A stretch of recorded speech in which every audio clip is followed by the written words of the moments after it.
எதுக்கு கோயிலுக்கு போக வேண்டாம்னு சொல்றீங்க? நான் தான் நீங்க சொன்ன மாதிரி கல்யாணத்துக்கு ஓகே சொல்லிட்டேன்ல. நான் கோயிலுக்கு போய் பொங்கல் வைக்க தான் போறேன். ரேவதி,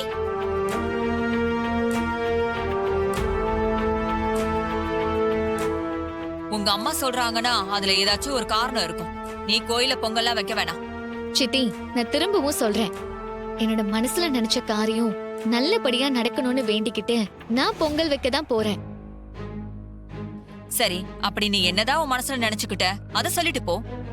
வேண்டுதல உங்ககிட்ட சொல்லணும்னு எந்த அவசியமும் இல்ல சித்தி. அப்படி என்ன ரகசியமான வேண்டுதல் எங்க கிட்ட எல்லாம் சொல்லாம? அப்படிலாம் இல்ல சித்தி.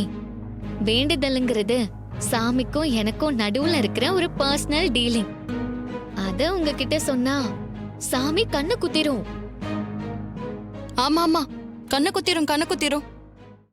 இன்றே டவுன்லோட் செய்து உங்கள் ஃபேவரட் ஷோக்களை என்ஜாய் பண்ணுங்க.